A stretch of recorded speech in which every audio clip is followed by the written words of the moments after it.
Vamos dar início a mais uma edição do Projeto Sempre um Papo. Hoje a gente tem a alegria de trazer José Maria Rabelo aqui, que comemora, além do lançamento dos seus livros, comemora uns 50 anos de vida, mais ou menos, somado as duas pernas, que dá quase 90.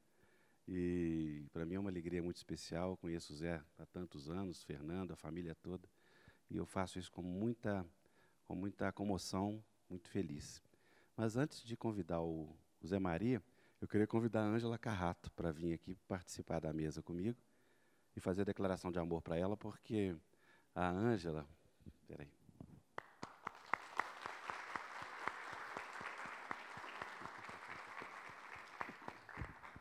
Declaração de amor é com beijo, né? Aqui, por favor. O Projeto Sempre um Papo, quando começou há 32 anos atrás, eu devo saber o telefone de cor da Ângela até hoje, dela e do Domingos Giroletti, que eles que foram as pessoas que mais me incentivaram, que indicaram, sugeriram nomes, participaram mesmo. Acredito que os primeiros 10, 15 anos, né, que eu fiquei ligando para você desesperadamente, depois alguém tinha que dar paz para essa pessoa, né? Aí andei um pouco com as próprias pernas, mas eu tenho muito a agradecer também ela. Tá? Muito obrigado, Ângela, por esse tempo todo. Esclareço também que nós divulgamos que o Gui de Almeida viria, mas por problemas de saúde, quiçá temporários, impediram dele estar aqui com a gente. Tá?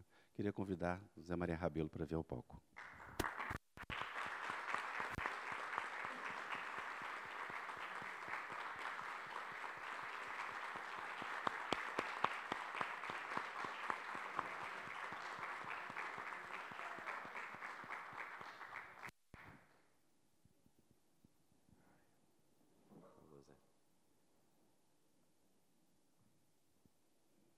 Bem, gente, são 7h42.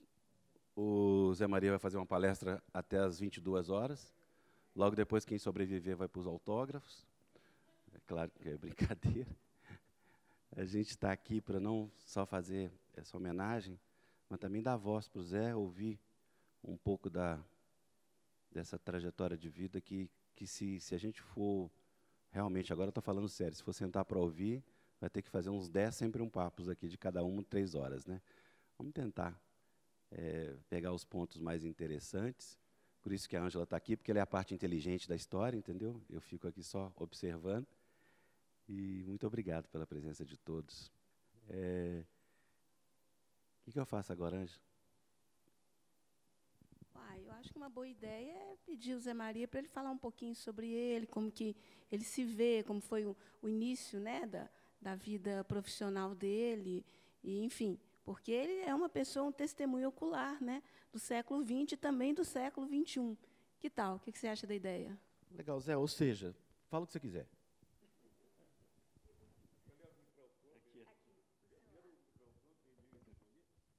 Alô? Alô?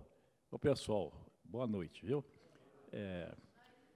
Evidentemente que eu sempre fico emocionado em ter que falar, embora tenha falado a vida inteira.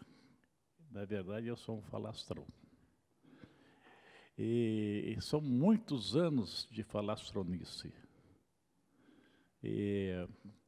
Porque a gente sempre acreditou muito no que professava e tinha que levar essas ideias para outros. A gente nunca foi assim egoísta ou indiferente de guardar as ideias consigo, querendo fazer proselitismo. E foi isso praticamente desde menino, lá no sul de Minas, minha cidadezinha lá, Campos Gerais.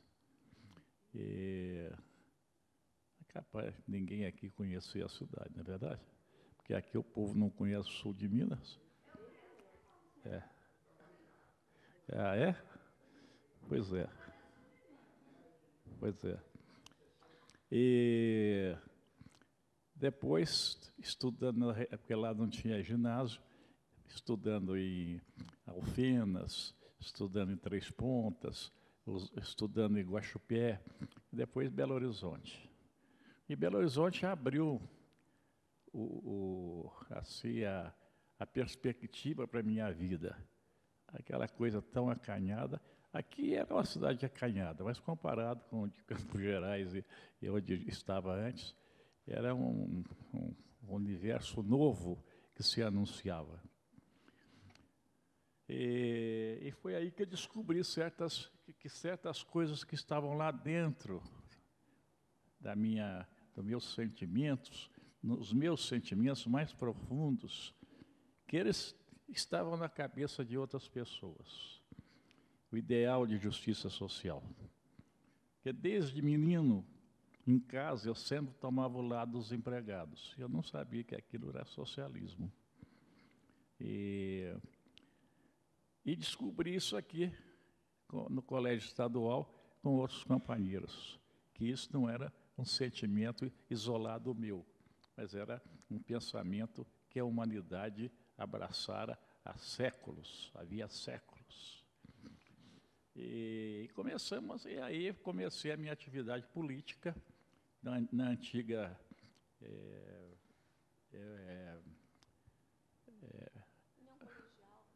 não, mas eu digo partido mesmo, era a Esquerda Democrática. Esquerda Democrática, que depois se tornou Partido Socialista Brasileiro. Não essa caricatura de partido e de socialismo que está aí. Um partido com grandes figuras como João Mangabeira, Domingos Velasco, Hermes Lima, Antônio Cândido e outras figuras, né? E fomos por aí até o golpe de 64. E eu já estava, nesse ponto, já tinha me ligado muito às campanhas populares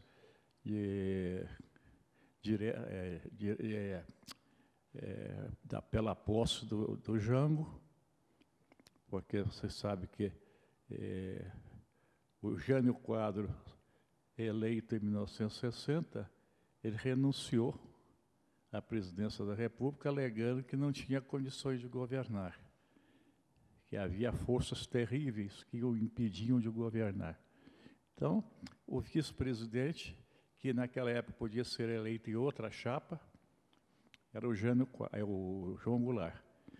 Mas como ele vinha com aquela herança do trabalhismo, comprometido com os ideais de igualdade social, de avanço, os militares o vetaram. Vetaram a posse do João Goulart. E houve um grande movimento, que o Brizola levantou o Rio Grande, levantou inclusive o exército do Rio Grande, o terceiro exército, e impôs o reconhecimento do mandato do Jânio Quadros. Mas para chegar a isso, o João Goulart, falei Jânio Quadros, Goulart, para chegar a esse acordo, o João Goulart teve que ceder num ponto, que era a aceitação do parlamentarismo. Os militares o aceitavam, mas no regime parlamentar. Ele aceitou e um ano depois se convocou o plebiscito para que a população se manifestasse, se aceitava, se queria ou não o parlamentarismo. Foi uma derrota fragorosa dos militares, porque 80 e tantos % votaram a favor da volta ao presidencialismo. Então, foi um período assim, muito duro,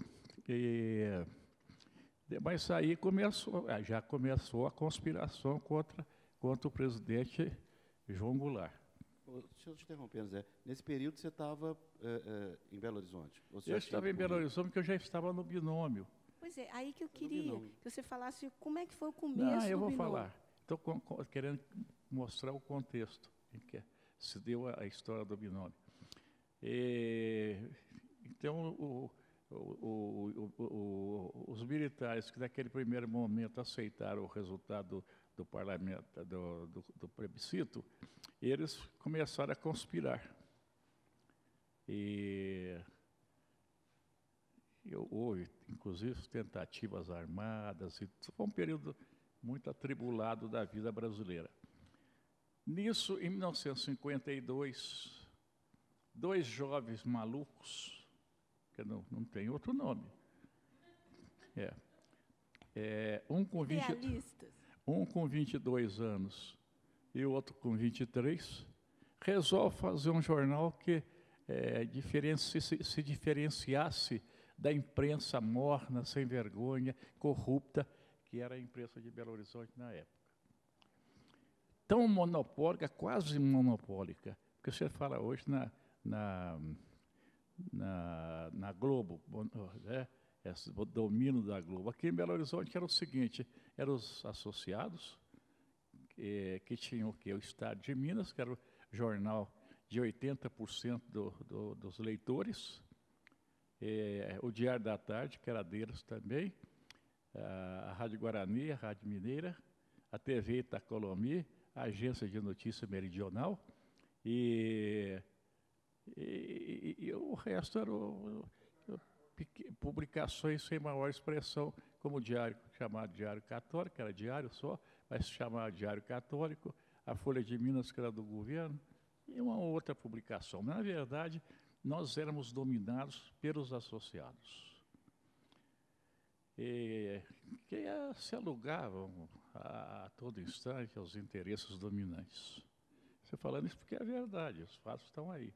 Não estou criando factoide, não. Bom, então nós resolvemos enfrentar esse quadro. Eu e o Euro Arantes, que era meu amigo, meu companheiro de jornalismo, arrumamos um dinheirinho aí emprestado e tiramos o primeiro número, sem nenhuma pretensão. É como o Euro dizia, para provocar a polícia, para prender o jornal. E foi um sucesso. Os 2.000 exemplares que nós tiramos na época se esgotaram imediatamente. Aí nós tiramos mais 2.000, sumiu também. Aí tiramos mais 2.000, foram 6.000. Qual é o jornal que hoje tira 6.000 em Belo Horizonte? Só o Marco da PUC Minas, o resto todo é menos do que isso. Então é o seguinte, nós ficamos empolgados com aquilo. Na proporção, Belo Horizonte tinha quanto? Qual a população? Tinha 280.000 habitantes na época. Então nós ficamos, a vida de Belo Horizonte era toda ao redor da Praça 7. Então ficavam os meninos apregoando o jornal ali, dominavam a comunicação toda de Belo Horizonte, sabe? E nós ficamos empolgados com aquilo, resolvemos tirar a segunda edição, e foi tirando, e foi até a segunda, a terceira, a quarta, e o jornal crescendo, até chegar a ser a maior tiragem da imprensa de Minas. Com a edição de Juiz de Fora, que nós lançamos posteriormente, eram 50.000 exemplares de jornal. Bom, e a audácia daquela, né? Porque isso foi movido a audácia, muita coragem e muita irresponsabilidade, porque nós desafiamos os poderes todos do Estado. E desafiamos, primeiramente, com humor, porque nós tivemos uma fase que era eminentemente humorística, em que o Bidão foi a grande expressão do jornal alternativo brasileiro na época.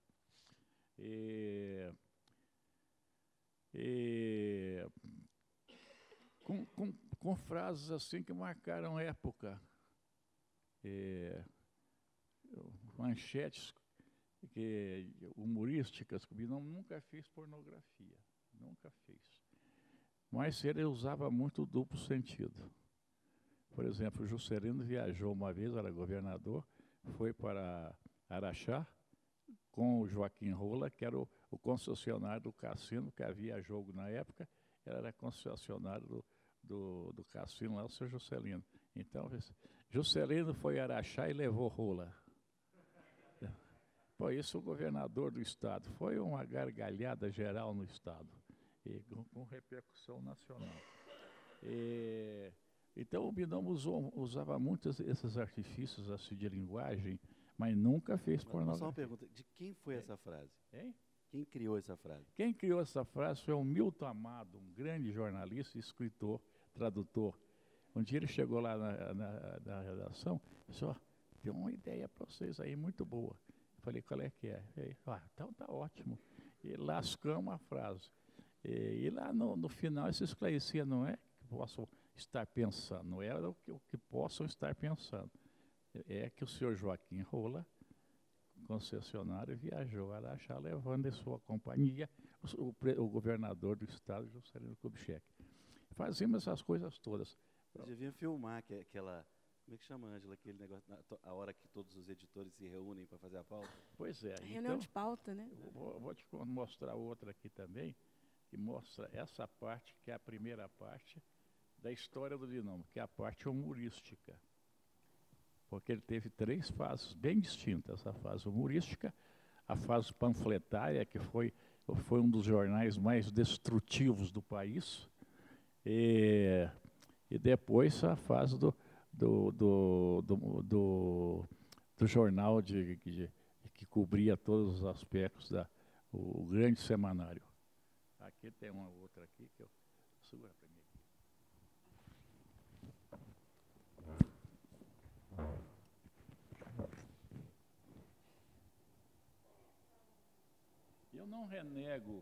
Eu não renego a primeira fase. Só acho que não é a mais importante. Ela é, para mim, até muito querida. Mas era necessário. Nós não tínhamos condição de fazer um jornal comum. Nós tínhamos que apelar para esses recursos do humor, como o Pasquim fez durante tanto tempo, né?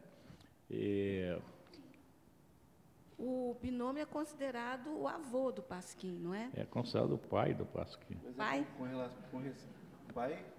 Com respeito a tempo, o binômio é 52, não é isso? E Pasquim 72, não é? E agora tem um neto, né? Que é o Bafafá, que é do meu filho, que ele edita no Rio. Entendeu? Mas não só em termos de tempo, mas em termos dos recursos que o jornal utilizou, não é? Ele era muito inovador. E depois o Pasquim vai utilizar recursos semelhantes, não é? E claro que sem citar a fonte, mas foram utilizados pela primeira vez pelo binômio. E o interessante é que o binômio, os jornalistas que o compunham, né, o Euro, o Zé Maria, o Gu e outros, né, eles não tinham nenhuma informação sobre o que estava rolando em outros países, né, na Europa, por exemplo, e fizeram um jornalismo tão ou mais atualizado, tão ou mais audacioso, digamos assim, do que se fazia de mais avançado no mundo, né? Isso é uma coisa incrível. Foi realmente, hoje, voltando a vista para o passado, eu acho que foi um milagre. Não sei que inspiração nos ocorreu fazer um jornal daquele tipo, que era inovador em termos nacionais, com repercussão até lá fora. Tem entre reportagens aí, tem uma do Le Monde, de primeira página, nota de primeira página, que chama Un Journal Intrépide, entendeu? Mas veja só as coisas assim que o binômio publicava. Dona Heroína e o Pinto. Despacho na Secretaria de Educação sobre uma professora, Heroína Freitas, que pediu a juntada do sobrenome Pinto. Ela pediu. Não consta que Dona Heroína Freitas tenha Pinto. Se o tem, não o usou até agora. Se o Pinto é do seu marido, tem o direito de usá-lo oficialmente. Defiro a consideração superior. Defiro a Dona Heroína o uso do Pinto, desde que prove sua existência. Agora, isso aqui não era...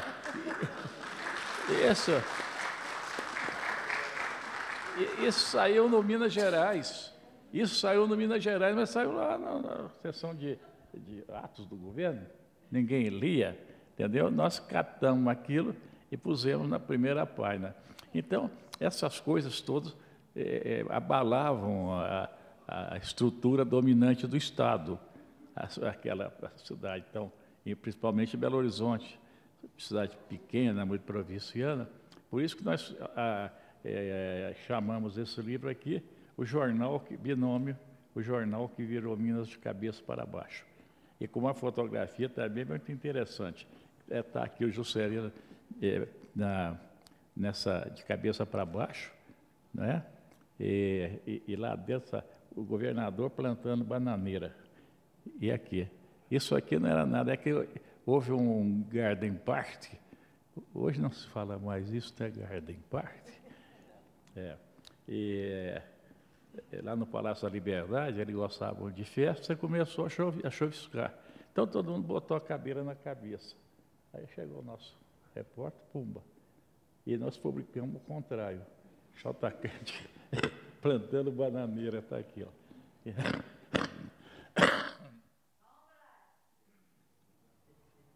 Alô? Então, essas coisas todas foram fazendo que o jornal se destacasse na imprensa brasileira, porque tudo isso aqui repercutia no Rio. Até que surge um episódio que marcou a vida do jornal, embora eu não tenha nenhum orgulho disso, porque foi um acidente para nós, não fomos nós que o fizemos, não foi uma obra do jornal. O comandante militar de Belo Horizonte, o general do Exército João Punaro Bley, tinha sido interventor do Estado Novo no Espírito Santo. E lá ele cometeu as maiores tropelias, principalmente contra jornalistas, estudantes. Então, ele chegou a construir campos de concentração para presos políticos. Colaborou com as nações do eixo, fornecendo informações para os navios alemães, submarinos alemães. E chegou aqui, já dentro da conspiração contra o Goulart, porque eu disse que eles não aceitaram, embora tivessem proposto como é que chama? O plebiscito. Eles, no fundo, não aceitaram, já começaram a conspirar para jogar por terra o governo João Goulart. E nós começamos a denunciar isso. Desde 1960 nós denunciamos, sabe? E com manchetes e tudo. Ele fez uma palestra na Associação Comercial em que denunciava a ameaça do perigo comunista. O Brasil estava ameaçado de cair nas mãos do comunismo. Aí nós, antidemocrático, e conclamava o povo a lutar pela democracia. Aí nós tiramos fotografia e publicamos assim, de alta, 8 colunas do jornal. Quem é, afinal, esse general Punaro Bley? Ninguém o conhecia naquela época. Aí vinha em letras garrafais. Democrata hoje, fascista ontem. O comandante das forças militares em Belo Horizonte. Uma repercussão danada. Isso foi no domingo. Na segunda-feira, na quarta-feira, ele me telefonou, dizendo que queria conversar comigo. Eu disse, olha, tem dúvida não, estou aqui, estou à sua disposição. Aí ele chegou lá na hora combinada, levava um exemplar do binômio numa mão e um barrete que é chamado insígnia de comando. Parecia uma bengala, né? Assim, um bastão. Eu falei, general, assente-se, vamos conversar. Ele disse, não vim cá para conversar, não. Eu quero saber quem é que fez essa merda contra mim. Eu disse, olha, isso aí não é merda, isso aí é uma reportagem muito fundamentada. E eu sou responsável por tudo que sai no jornal. Aí ele falou assim, então você é um filho da puta. E foi em cima de mim. Porque ele fazia assim com os jornalistas lá no Espírito Santo. Aí rolamos, eu me defendi, e rolamos pelo chão. Outras pessoas entraram com barulho, outras pessoas entraram na sala, nos separaram. Ele estava com o olho fechado, o olho esquerdo fechado. É. Então, eu me defendi.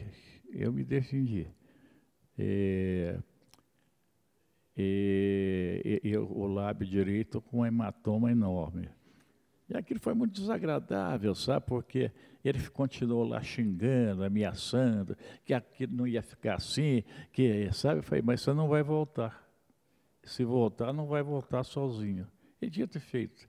3 horas depois, baixaram lá 200 homens da aeronáutica, do exército, do CPOR, e destruíram tudo. Tudo, até quadros das paredes.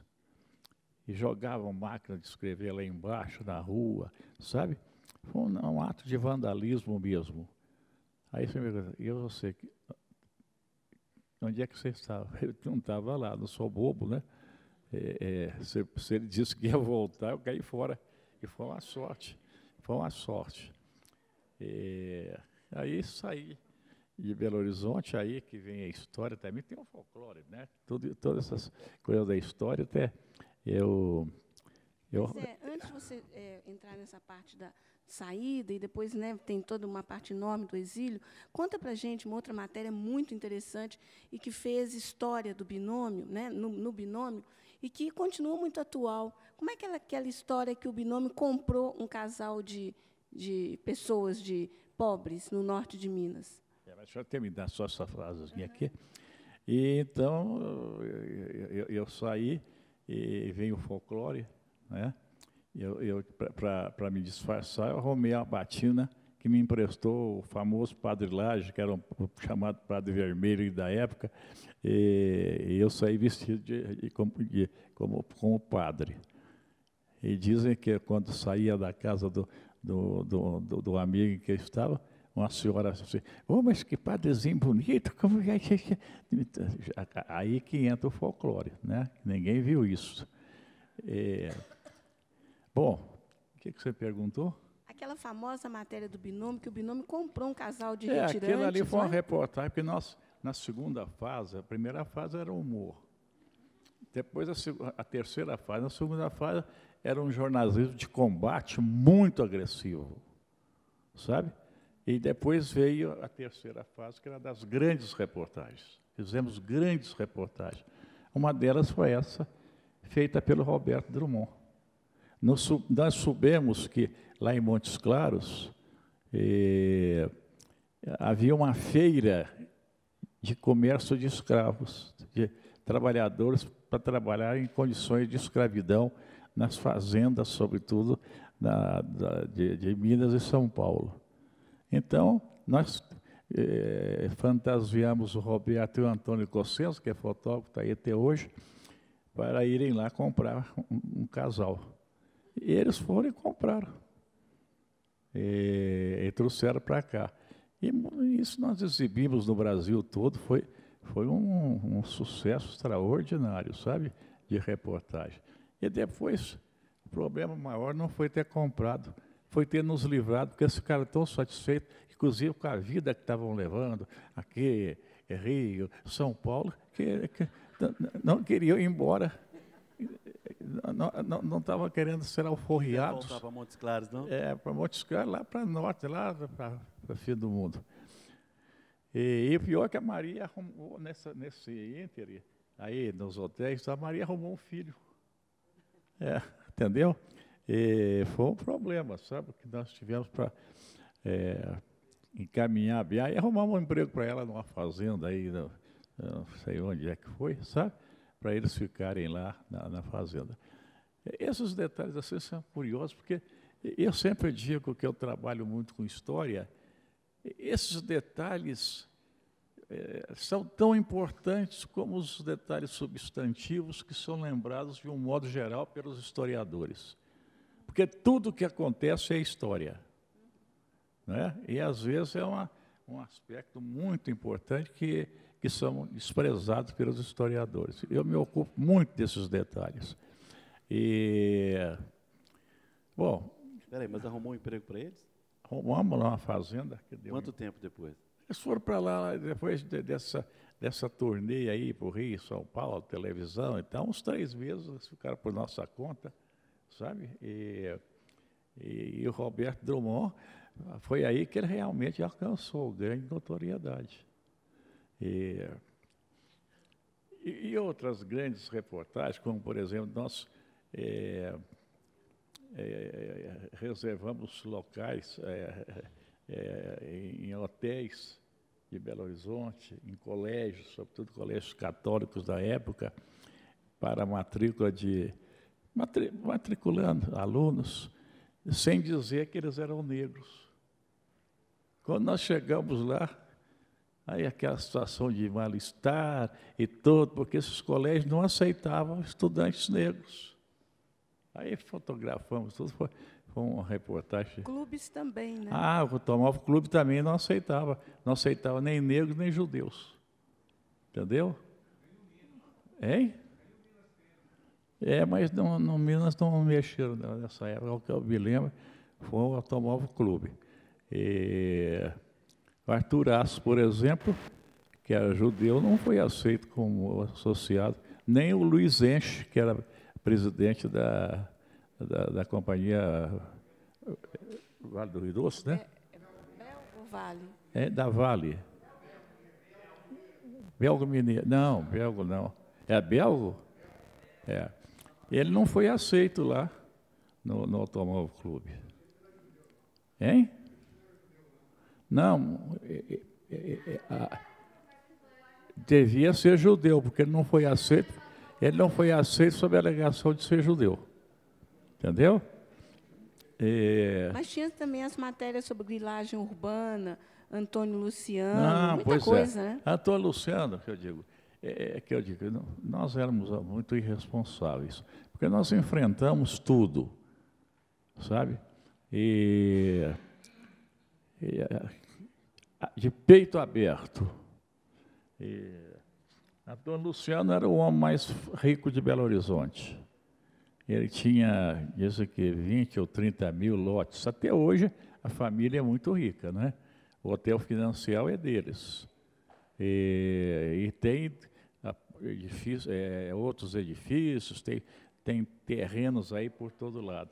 E muitos filhos, porque ele era um devorador de jovens, sabe?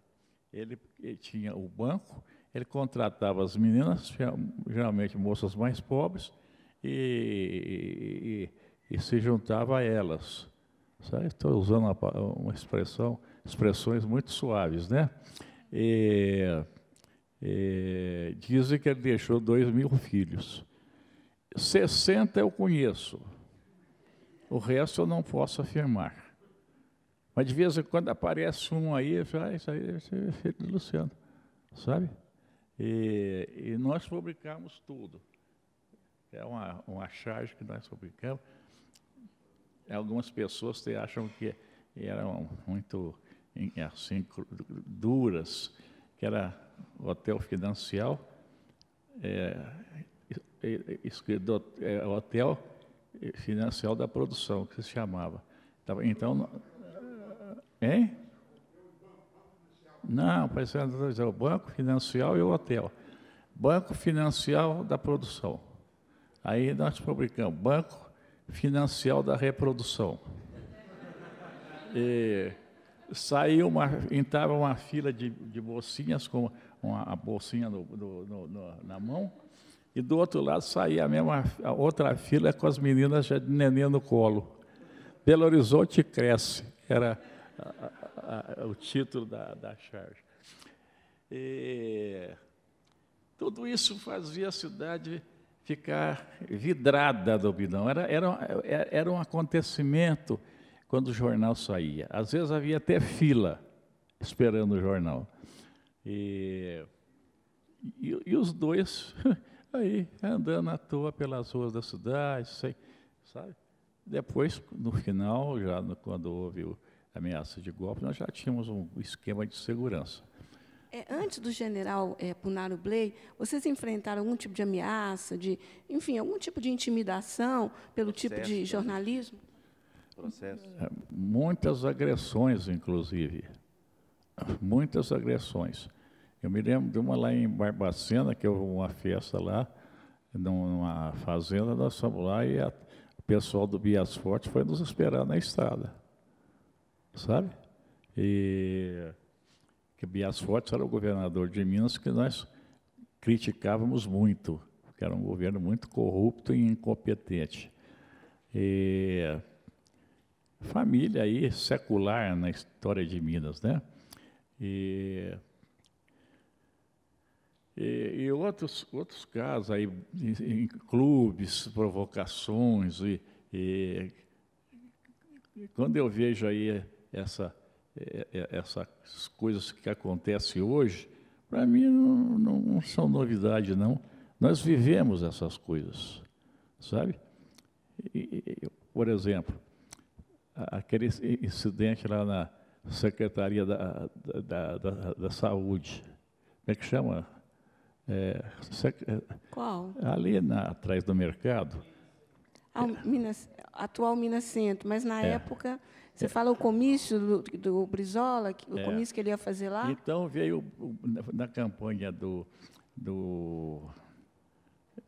de denúncia do golpe, nós trouxemos o Brizola para falar. E o comício foi lá na Secretaria, como é que chama? Secretaria de Saúde? Saúde, é. Secretaria de Saúde. Estava marcado para 7 horas. Quando nós chegamos lá, uns 15 para 7, veio aquela movimentação danada. Eles tinham ocupado quase todo o auditório. E tinham ocupado, inclusive, o palco, sabe?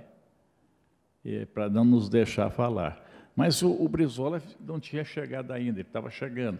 E eu estava lá com a minha turma, porque eu tinha aí um bando que me seguia para todo lado.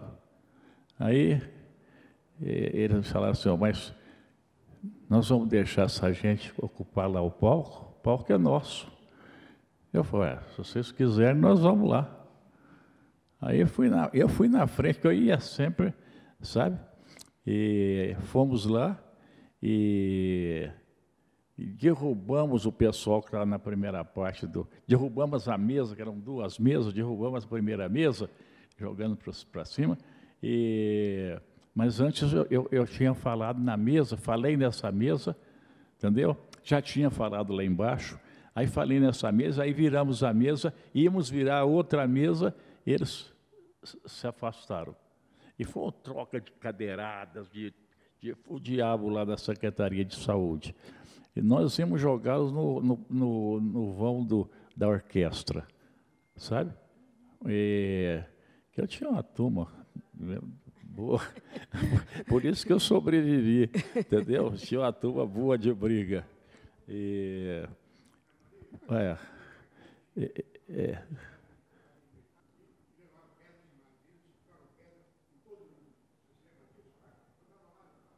Não entendi nada. Está dizendo que nesse dia eles levaram pedra, essas pessoas que eram contra, levaram pedra e jogaram pedra. Jogaram pedra, paus e tudo, viu? E eles iam atirar. Os fazendeiros, entendeu? Que estavam organizados, que era assim, um dos grupos mais ativos do golpismo em Minas, eles tinham se organizado, estavam lá no alto, como é que chama lá? Lá em cima Nos prédios em volta? Não, lá aquela parte lá que fica... mas nós estávamos já dentro, eles estavam lá dentro, na parte de cima, tem às vezes... Um mezanino, galeria... estavam lá, eles iam disparar quando o Brizola falasse. Mas o Brizola não pôde falar lá porque eles ocuparam o recinto. A polícia jogou bombas, quando viu aquele conflito danado, jogou bombas de gás lá dentro e ninguém pôde ficar. Sabe? Saiu todo mundo. Saímos nós, saíram eles. Então, o Brizola não pôde subir entrar e fazer a sua intervenção. Isso nos salvou, porque eu estava com ele, todos nós lá estávamos com ele, E esse era o clima. Mas há outros episódios assim, que quando eu vejo aqui, esse nunca houve um negócio desse, essa violência. A história do Brasil é uma história marcada pela violência. Nesse sentido, você está falando, né, da sua história, do que você viveu como jornalista. Mas, nesse momento, eu acho que você já não era mais só jornalista. Você já era político também, no sentido maior do termo. Né? A pessoa é vinculada com as questões da polis, né, com os problemas da sua comunidade, do seu tempo. Como é que foi, né, essa relação que te levou para o exílio também? Não, inclusive, durante 16 anos, mesmo depois, quando voltei, 16 anos como presidente do PDT, aí já não era mais jornalista, mas antes de 64 eu era principalmente jornalista, mas tinha uma atividade pública, política muito grande, porque era impossível você distinguir aquele tipo de jornalismo que nós fazíamos da atividade política. Você foi candidato pelo Partido Socialista a prefeito, não foi? De Belo Horizonte? Foi. Então, fala um pouquinho sobre isso. Foi uma coisa dos meninos aí da Polop, Política Operária, que era um grupo radical, né, que inventou essa coisa de eu ser candidato. Foi bom, porque a gente pôde pregar aí pela cidade toda. Eu fazia 10, 12 comícios por dia, porque havia um outro louco que se incorporou ao grupo, que era o Sebastião Moretti, né? Empresário que arrumou lá em São Paulo um helicóptero. Então, eu com o helicóptero começava os comícios às 6 da manhã, sabe? De helicóptero dentro de Belo Horizonte, para cá, para lá? Veio o helicóptero para cá. Como meu slogan era o Tostão contra 1 milhão, o pessoal ficava gozando que o Tostão é o único que tem helicóptero. Mas o helicóptero, ele me permitiu um raio de ação muito grande, porque eu podia levar o que eu pensava. E essas coisas que a gente fala até hoje, né? E o helicóptero dava o palco para isso. E eu tive uma votação razoável, embora não tivesse tradição nenhuma. Polop eleitoralmente não era nada, né? Partido Socialista era tão pequeno que o Célio Záulicos, que foi o maior humorista, que é o general da banda, que foi o maior humorista que passou por Minas Gerais. O Célio era um gênio, pode-se dizer, é difícil sem encontrar um gênio. O Célio era. E eu me honro muito disso, porque fui eu que joguei nessa história do general. Quem criou o general da banda fui eu, antes dele chegar lá no binômio. Então, ele foi fazer a sessão que eu já estava aqui, estava me enchendo no saco, porque eu fazia humor, mas eu, para fazer humor, eu sofro para burro. O Célio não é brincadeira, entendeu? Ele tinha que fazer 16 piadas por semana, sabe? E, às vezes, ele levava lá as piadas, ele era muito relaxado. Eu falava, Célio, tem 3 ou 4 aí que não pode ser publicado. Isso não tem graça nenhuma. Ele falava, não tem importância, não é sentar na máquina e fazia outras piadas. E ele, então, antes de estar no binômio, ele tinha uma sessão no jornal do Partido Comunista, que se chamava Jornal do Povo. E, então, qualquer coisa que nós publicamos lá, nós também tínhamos um jornalzinho, a Esquerda Democrática. E eu publiquei uma brincadeira contra o Partido Comunista nesse jornal da Esquerda Democrática. Aí ele respondeu lá na coluna dele, o Partido Socialista Brasileiro, que em Minas reúne o conhecido psiquiatra Hélio Pellegrino e meia dúzia de clientes seus... E, na verdade, era isso mesmo, o Pellegrino era psiquiatra e era do partido. Bom, então, mas nós fomos levando E chegou 64, estava na primeira lista, as primeiras pessoas procuradas era eu. Aí foi assim, e como é que você escapou? Escapei porque, por uma bênção divina, não sei o que é, quando eles subiam por um elevador, eram 2 capitães e um general reformado, para me prender no jornal, eu descia pelo outro elevador do prédio e nos cruzamos. Quando cheguei lá embaixo, o porteiro Geraldino, maior do que esse que está aí hoje comigo, ele disse, ô Zé Maria, cai fora que os homens estão aí te procurando. E eu sumi. Eu digo que foi o conselho mais sábio que recebi na vida. E graças a esse conselho, eu estou aqui hoje podendo ter essa conversa com vocês. E aí, exílio, o que vem o exílio? Primeiro exílio, Bolívia, quando já estavam lá, bom, e o que é, você sabe o que significa você ser exilado num país de língua estrangeira e outra língua, você tem que se adaptar, e, sobretudo, sendo jornalista, não é? Zé Maria, estou te interrompendo, eu gosto dos detalhes. Como foi a saída para lá? Ônibus, caminhão, os detalhes. Não, lá eu saí pela embaixada da Bolívia, oficialmente, me deu o asilo. Então, aí eu saí oficialmente já, com proteção diplomática, e fui para a Bolívia. Chegar na Bolívia, tive sorte, porque a esquerda de lá estava organizando um jornal. Como o Gui tinha ido comigo, Gui de Almeida, nós fomos, eu, ele e acho que o Carlos Olavo, o Neiva Moreira, trabalhar nessa. E estávamos indo muito bem, a Tereza, inclusive, tinha ido lá para ver a casa, para levar a criançada, porque os meninos ficaram no Brasil com ela, né? E já tinham até arrumado a casa. E aí, por intervenção dos militares brasileiros, houve o golpe na Bolívia, que derrubou o presidente Paz Extensoro. E o clima não era mais favorável a nós, porque eles estavam dando ordens lá. Eles estavam intervindo diretamente na vida política boliviana.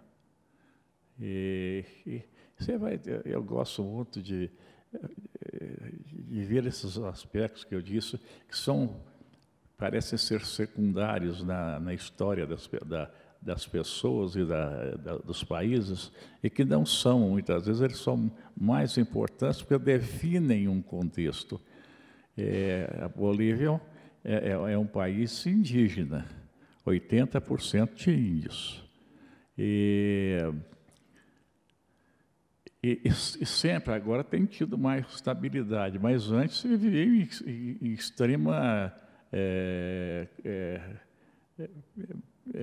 beligerância.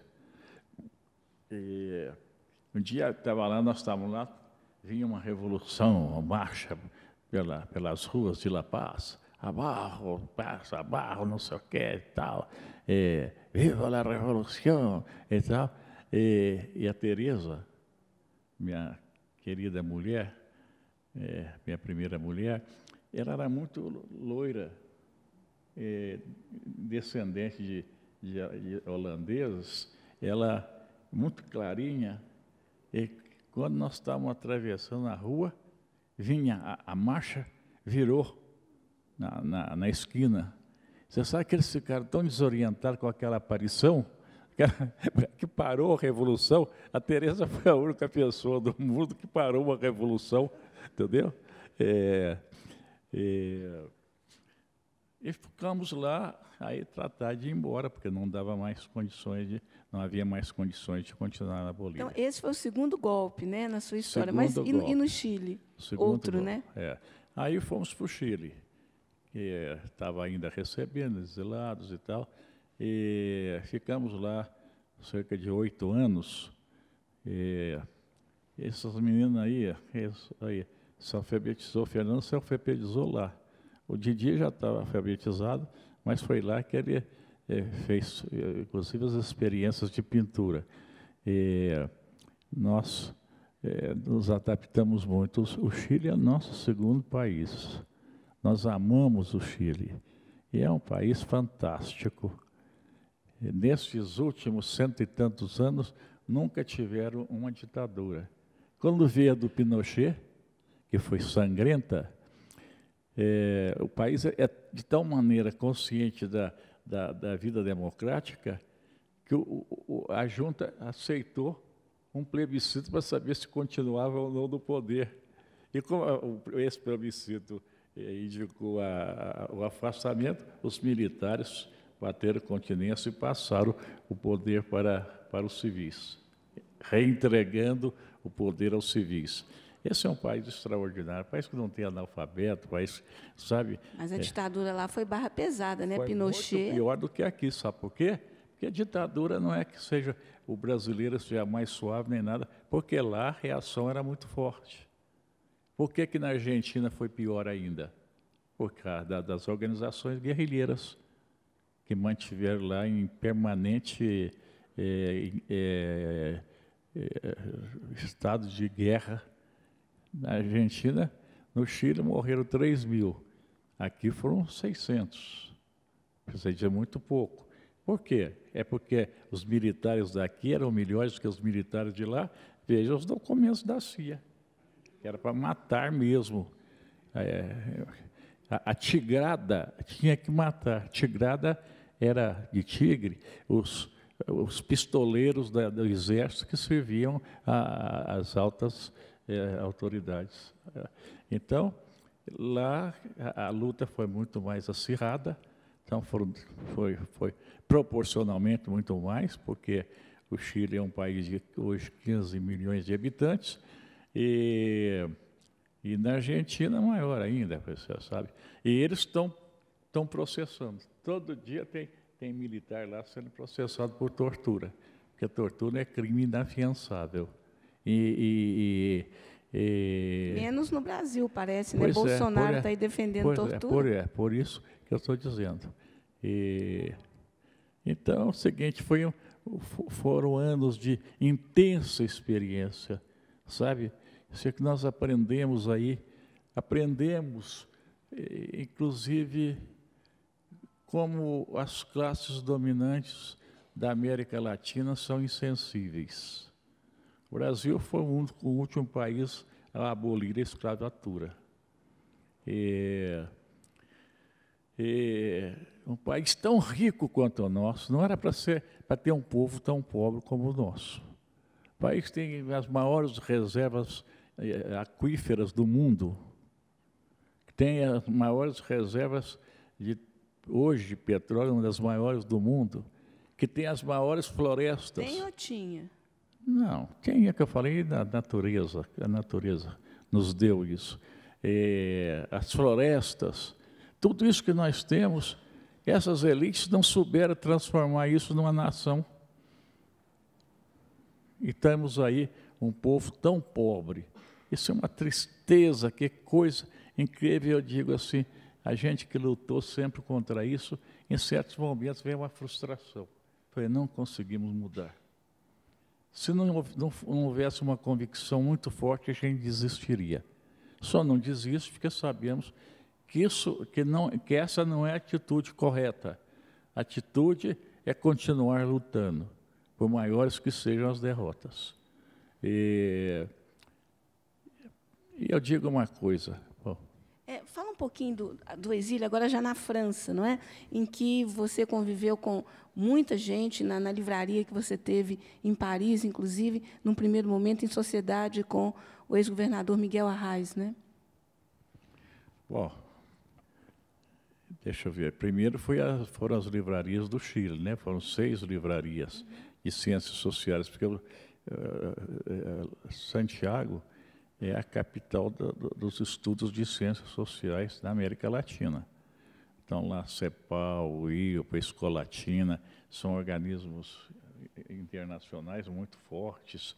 Então, vai gente da América Latina toda. Então, vendo isso, eu criei as livrarias de ciências sociais, que eram 6 livrarias, um sucesso.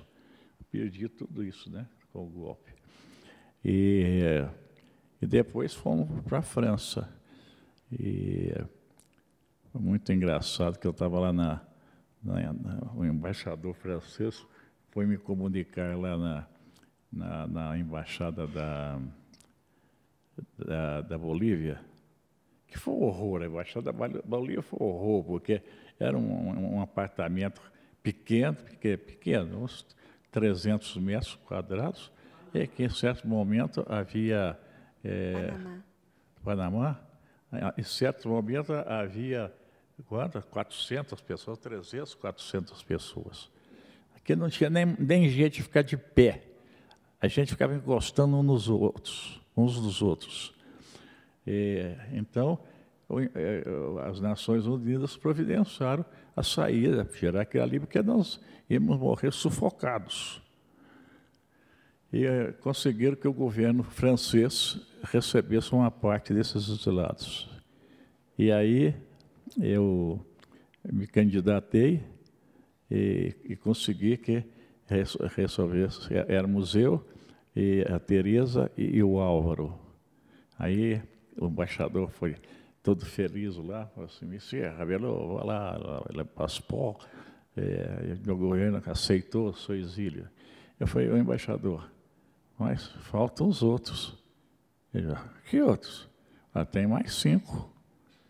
Ele falou, Monsieur Rabelais, por amor de Deus, o que eu vou fazer? Eu falei, não sei, eu não posso deixar ir para a França com a metade da família e outra metade ficar no Chile. Eu falei, eu sei, vou lá, eu não acho possível isso não. Eu falei, não, só vai dar um jeito. Logo depois ele chegou todo alegrinho, tudo ok e tal. Lá fomos nós para a França. França foi uma experiência assim, do primeiro mundo e um mundo mais civilizado, né? Digo civilizado em termos das relações sociais, porque é uma sociedade muito mais democrática do que a nossa. Para vocês verem, também lá não há analfabeto, lá não há ninguém fora da escola, mas é um regime capitalista, mas é um capitalismo civilizado, para dentro. Você pode dizer que para fora seja, né? Mas para dentro, para os franceses, a vida lá está ali a menina aí que conhece lá, todos eles moraram lá e sabe como é a vida na França. Você lá não tem medo do futuro, você terá assistência, sabe? E mesmo com as restrições que foram impostas, estão sendo impostas nos últimos tempos. Mas teve um welfare state, um estado de bem-estar social forte lá na Inglaterra, né? Mesmo na Itália. Isso faz diferença, né? Mesmo na Alemanha, né? Holanda, tal, aí a Maria, por exemplo, tem uns parentes lá que ela foi até lá há pouco tempo, né? Viu o que é a Holanda, que, em termos sociais avançados, hospitais. Você não, lá na França, você não tem que perguntar ao hospital. A Tereza não era afiliada a nada, estava a nenhum serviço de saúde. Quando ela chegou lá, ela estava com um problema muito sério. E levei para o hospital, ela foi assistida completamente. Sem qualquer cidadão na França, não sei se hoje, naquele tempo era assim, você tinha assistência completa do Estado. Quer dizer, como é que esse país tão rico como o nosso, muito mais rico que a França, como é que esse país não é capaz de dar um mínimo? Olha aqui, você já imaginou o salário mínimo de R$1.000? Isso é um escárnio. Então, você tem que sair para a rua vendendo bala nos cruzamentos. É um país em que os juízes, né, recebem o auxílio moradia, tendo residência, né, no local, que quase chega em R$5.000, ou seja, 2/3 da população brasileira não tem esse salário, né? Pois é, não tem, e tem os desempregados. E o cinismo que eu vejo, rapaz, eu fico, como jornalista, olhando. esse pessoal da Globo é terrível. Não sei se vocês viram que tem a nova categoria de juízes, de ministros da Justiça, que existe a partir daquele juiz que deu aquele despacho lá, maluco, lá soltando Lula.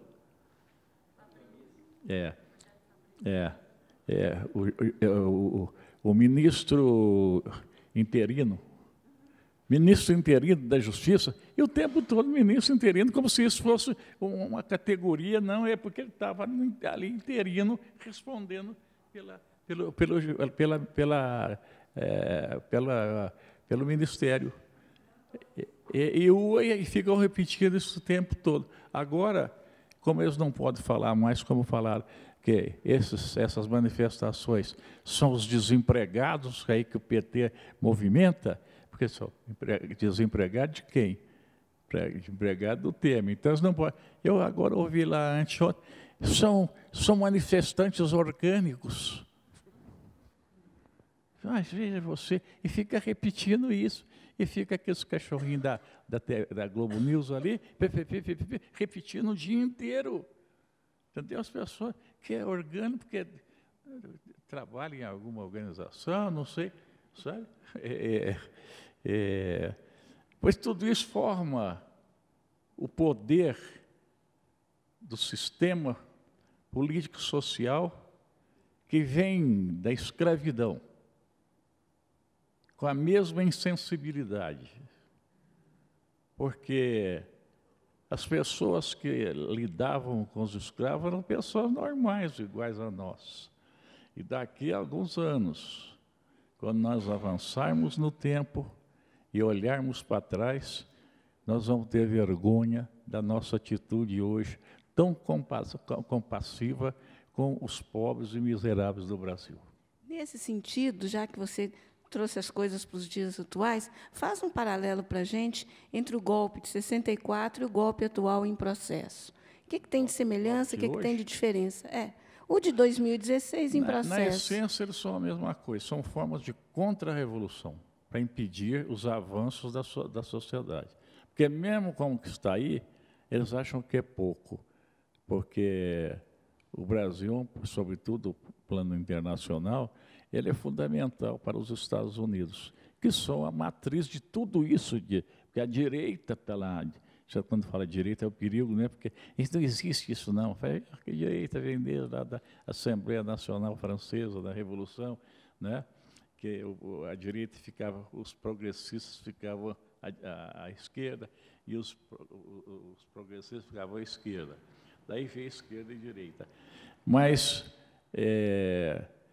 isso, no fundo, é a mesma coisa. Os Estados Unidos são a matriz da maldade no mundo.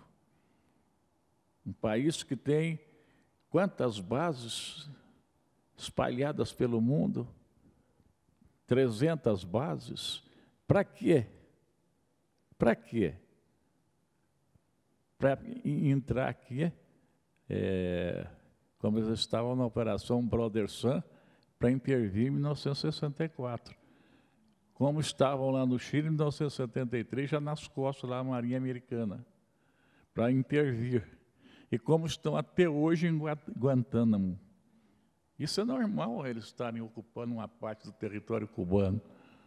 E a Rede Globo não diz nada. E as madames cadeirantes não batem panela nas janelas, sabe? Bom, meus amigos, já falei demais. Se quiser alguém fazer pergunta. Beleza. Antes das perguntas, eu queria só te perguntar a respeito da própria literatura. A gente falou muito de coisas factuais, mas qual que foi a influência ou as coisas que mais te marcaram do ponto de vista da literatura? Pois é, eu sempre no colégio fazia, como muitos estudantes, meus versinhos, né? E aqueles versinhos que nós conhecemos e tal. E sempre tive uma ligação muito grande com o meio intelectual, sobretudo depois que vim para Belo Horizonte. Mas a atividade jornalística foi tão intensa que me desviou disso. Depois a atividade política. Só depois que eu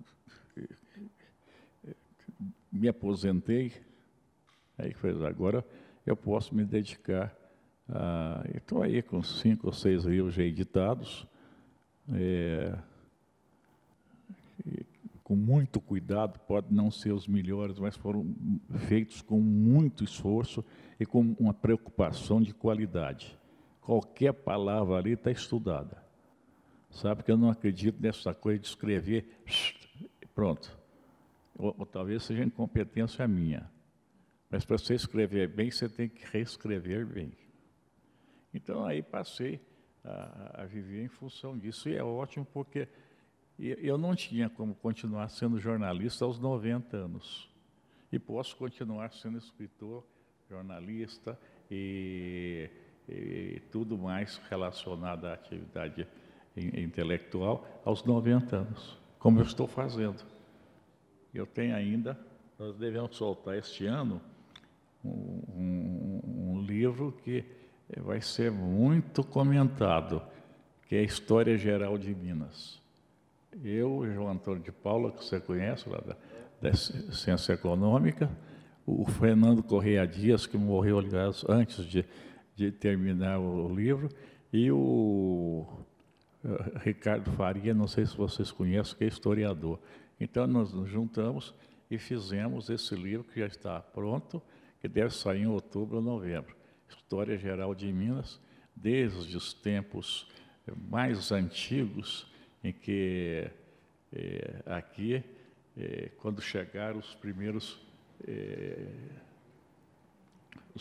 habitantes, há 12 mil anos, tá? De que a expressão mais conhecida,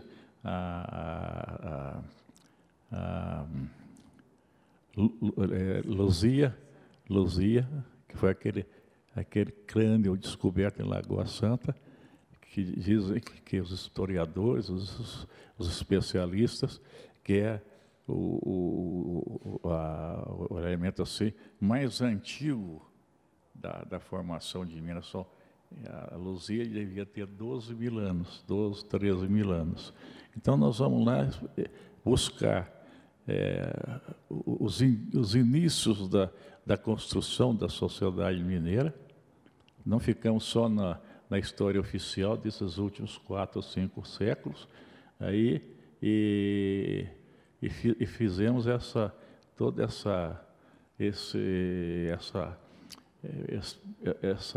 esse trajeto histórico até chegar aos nossos dias. Sabe? Eu, por exemplo, fiquei com o século XVI e XVII. Mas você fala assim, mas você é antropólogo, o quê? Eu sou jornalista, acho que bom jornalista, e fui assessorado por excelentes pessoas, professores e tudo, inclusive o Walter Neves, que foi o descobridor da Luísa. Porque descobriu que a Luísa não era mongólica, que a Luísa era negroide. E isso foi uma revolução na história do povoamento da América. Da América, de um modo geral. Inclusive nos Estados Unidos. Isso aí. Vamos ver se alguém tem alguma pergunta. Por favor, a Ana Tereza está ali com o microfone. Boa noite. Boa noite. Meu nome é Ruslan. Quero primeiro parabenizar pelos 90 anos de idade, né? Lúcido, né? E forte. E depois parabenizar pela essa brilhante explanação que você fez, né? Contando coisas fantásticas, né? E com detalhes muito importantes, né? Você dá uma memória, né? Provedora. Agora é o seguinte, você teve o privilégio de trabalhar com Brizola, que falta que Brizola nos faz. E queria que você contasse essa convivência que você teve com o grande Brizola, o grande líder que hoje faz falta ao Brasil. Faz muita falta mesmo. Brizola é uma figura inesquecível, que também foi muito injustiçado, né? Você sabe. Se o projeto do CIEPS do Brizola tivesse sido realizado, o Brasil hoje seria outro. Porque esse banditismo que sai na rua, ele não está nas ruas, não, ele está nas casas, em que os meninos não têm família, os meninos vão para as ruas porque não tem onde ficar, os meninos não têm escola. Então, há uma fábrica permanente de bandidos. É bobagem matar. Dispara, mata um, tem 10 mais prontos para substituí-lo. E o Brizola tirou essas crianças da rua. O menino entrava às 7 da manhã, fazia o lanche, fazia ginástica, ia para a escola, estudava, depois almoçava na escola, depois fazia os exercícios na escola, depois fazia ginástica, e tomava banho na escola e voltava limpinho para casa. Ele não tinha tempo para ficar na rua, sabe? Lamentavelmente, essa experiência fantástica foi rejeitada lá no Rio. E o Brizola não pôde continuar. Que eu digo, a incapacidade da nossa elite.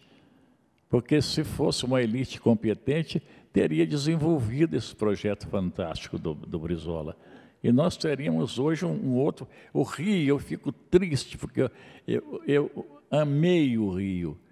Lá me casei, lá a Tereza era do Rio, tem meninos aí, o Pedro é carioca. Então, que beleza era o Rio, Ângela. Olha aqui, viu, Afonso? Você andava pelas ruas sem problema. Eu ia todo dia a Marechal Hermes, porque a minha mulher morava em Marechal Hermes, e eu ia todo dia. Marechal Hermes é um bairro do norte do Rio. Eu ia todo dia de trem para lá, e eu voltava assim 10h30, 11 horas. Nunca vi uma violência. Ela, inclusive, morava com as 3 irmãs e a mãe numa casa sem nenhuma proteção. Você imaginou isso no Rio de hoje? 4 mulheres numa casa dessa? Então, o Rio era uma beleza, alegre, cidade festiva, sabe? Em que reunia a inteligência brasileira toda. Agora, eu chego lá hoje, este quadro lamentável, que você não pode dar um passo na rua, que você está sempre assustado, né? E eu faço sempre uma brincadeira com os taxistas aqui. Diz a Maria que já está cansado de ouvir essa piada, o Fernando também, fala com olha, eu tenho um emprego bom, você não está precisando, não? Eu falo, o que é, doutor? R$8.600. E tem até um segurinho de vida bem bom, 350. E que ele já começa a ficar intrigado. O que é, doutor? Eu falei, você trabalhar lá na favela da Rocinha, do Rio. Eu já fiz esse teste com 42 motoristas, nenhum aceitou, entendeu? Nenhum aceitou, entendeu? E é uma pena ver aquela cidade linda, e alegre, festiva, sabe? E como é que estava? Por que eu entrei nessa? Ah, bom. Mas fala um pouquinho mais, né? A pergunta do companheiro. Do Brizola. O relacionamento com o Brizola. Pois é, o Brizola. Então, o Brizola, nós fundamos o PDT lá em Lisboa, o congresso lá de Lisboa, congresso em que nasceu o PDT, que, aliás, era o Partido Trabalhista Brasileiro. E virou PDT porque a Ivete Vargas, com o apoio do general Golbery, nos tiraram a sigla. A sigla era nossa. Bom, aí tivemos que fundar o PDT. E eu era homem da absoluta confiança do Brizola, sabe, naquelas horas mais complicadas e tudo, aqui e lá fora, porque nós começamos, como eu disse, começamos lá fora. E foi o Congresso de Lisboa, no qual se fundou o PDT. Então, quando eu voltei ao Brasil, o pessoal falou assim, eu quero uma pessoa de minha absoluta confiança. Ele foi eleito governador na diretoria do Banerj, do Banco do Estado do Rio. Foi o Brasil, mas eu nunca mexi com banco, nem gosto disso. Falei, eu quero que você fique lá, para você me ajudar nisso, porque sabe o que é um banco oficial, né? Não é qualquer banco. Qualquer banco é mal cheiroso, viu? As negociatas que acontecem e tudo. E realmente foi assim. Eu tirei, inclusive, um presidente que estava fazendo negociata lá com empréstimos, sabe? Então, foi essa relação assim tão íntima que nós tivemos. E até hoje eu guardo dele uma lembrança assim de um homem corajoso, sabe, franco, muito competente, muito com uma visão política extraordinária. E seria muito bom que o Brasil tivesse alguns Brizolas, né, nessa coisa aí tão desagradável que é a vida política brasileira. Seria outro Brasil. Estamos caminhando para o final já, gente. Mais alguma pergunta?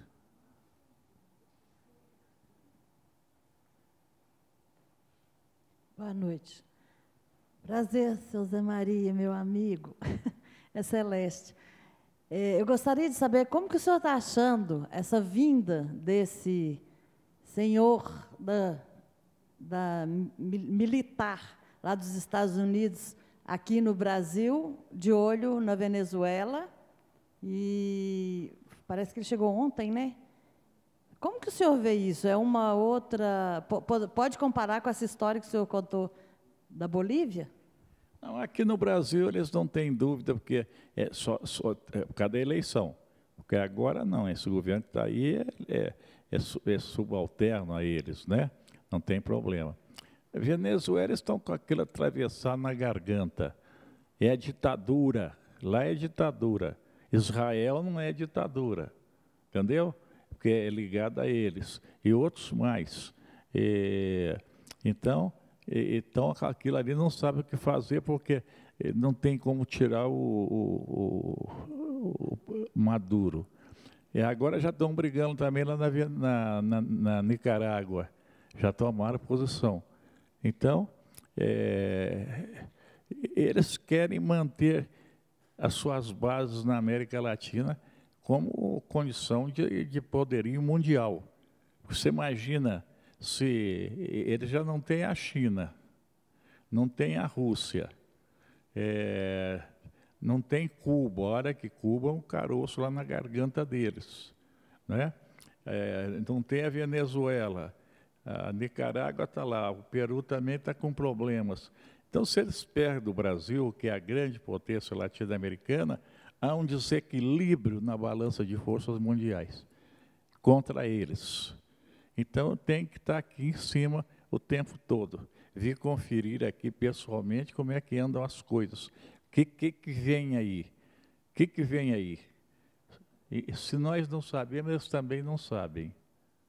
Porque você imagina se nesse crisol de forças em confronto, se sai um governo de esquerda, que pode sair. Por que não pode? Não é? E isso perturba fundamentalmente o equilíbrio de forças que o favorece. Então, eles têm que estar aqui em cima. Bem, gente, então vamos? Tem mais alguma pergunta? Ali. Só um minutinho, Fernando. Eu te passo a palavra, Fernando. Pode falar. Eu gostaria de fazer uma grande reverência ao senhor José Maria Rabelo, a sua luta e a memória, sabe?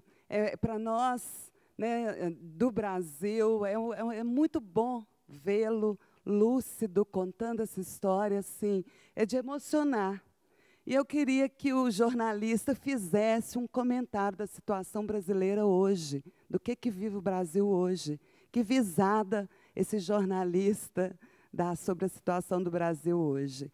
Mas me emociono de estar aqui, acompanho sua luta e acho demais, é um prazer ouvi-lo. Parabéns. Pois é, o Brasil hoje está numa quadra das mais difíceis. Eu não digo que seja mais difícil, mas é das mais difíceis e das mais tristes. Mas isso não justifica o indiferentismo de ninguém, o desinteresse de ninguém. Eu acho que por isso mesmo é que nós devemos continuar dando combate. Porque, olha, se você cruza os braços, aí que a situação se complica realmente, porque desaparecem as perspectivas. Nós, apesar de tudo, veja na história, há países que estão arrasados, que se reconstituíram e não tendo os nossos recursos. Nós podemos passar, superar essa fase, vamos superar, nós vamos superar essa fase. E eu não tenho a menor dúvida disso. E não tenho, inclusive, medo do futuro. Eu acho que nós estamos no caminho certo. Nós aqui somos um pequeno grupo, mas estamos no caminho certo. Somos nós que vamos mudar o Brasil. E milhões de outros que pensam igual a nós, que estão por aí, muitas vezes desarticulados, sem se dar conta do seu papel, mas é essa gente que vai mudar o Brasil. E é por isso que o americano veio cá, o general americano. É por isso que eles não querem a eleição livre neste ano. Eles querem controlar, para botar lá um Alckmin qualquer, eu não digo o Bolsonaro, porque isso aí é um espalha-brasa tão grande que nem eles querem, entendeu? Mas o sonho deles, da elite dominante, é o Alckmin, entendeu? Botar lá o Alckmin, e aí vem um dinheirinho emprestado, arruma um dinheirinho emprestado lá fora, no Fundo Monetário Internacional, como fizeram com a Argentina, para equilibrar a situação. Mas nós vamos chegar lá. Eu digo sempre que a história é como os rios. O rio sai lá da montanha, lá do alto. Tem uma queda d'água enorme, você vai agora vai acabar. Ele desce, está lá embaixo, toma outro rumo. Aí tem uma cachoeira, ele enfrenta a cachoeira. Aí tem uma montanha, ele contorna a montanha e vai sair, um dia vai sair no mar. Nós chegaremos lá, viu?